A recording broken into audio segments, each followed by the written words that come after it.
Among our family's most precious homeschooling memories is cuddling up on the couch while I read aloud from the Little House books.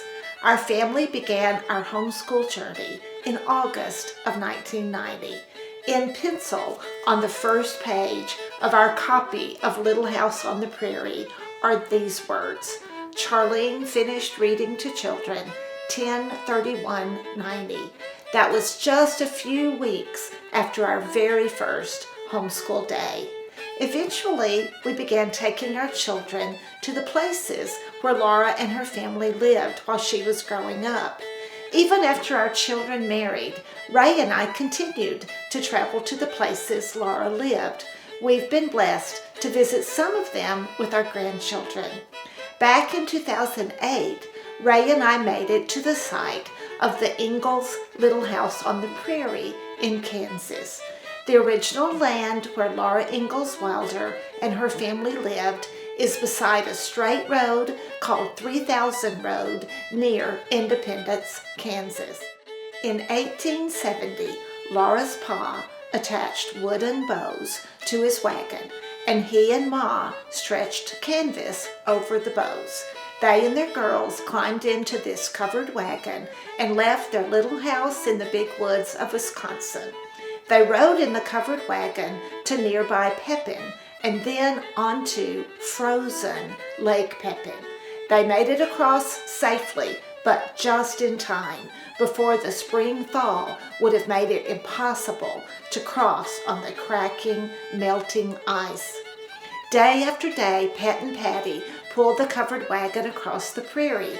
Their dog Jack trotted underneath. Night after night, the Ingalls camped under the stars. Finally, one day, Pa said, "Whoa!" and the wagon stopped on a wide prairie near Walnut Creek and the Verdigris River.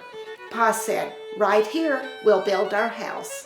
They set up a tent home on the prairie. In a short time, Pa was hauling logs from the creek to build their little house on the prairie. In the 1970s, a group of volunteers, including members of the Jaycees of Independence, used Laura's descriptions in her book to build a replica of the Ingalls Little House. This is how the rebuilt cabin looked in 2008 when Ray and I were there. A replica was rebuilt in 2018.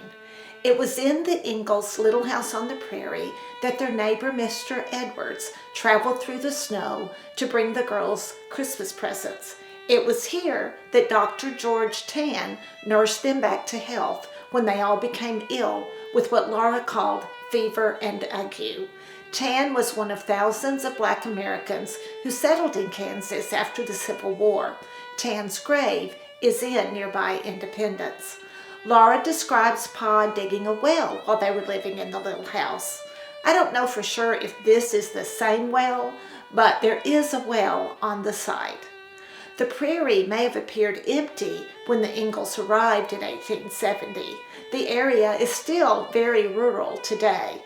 However, the Ingalls had built their house on land that belonged to the Osage Nation. Meriwether Lewis had met members of the Osage Nation in St. Louis before he and William Clark left on the Lewis and Clark expedition in 1804. President Thomas Jefferson had told Lewis and Clark to invite leaders of Native nations to visit him in Washington, D.C. Leaders of the Osage visited Jefferson in 1804. Laura describes several encounters the family had with the Osage. Laura writes a beautiful description of her feelings while looking into the eyes of an Osage baby. One day, Pa learned American soldiers were coming to make them leave the land because the land really belonged to Native Americans. The Ingalls family left the little house, got back into their covered wagon, and rode away. In addition to the replica of the Ingalls Little House on the Prairie, the site also has a school built in 1872, shortly after the Ingalls left.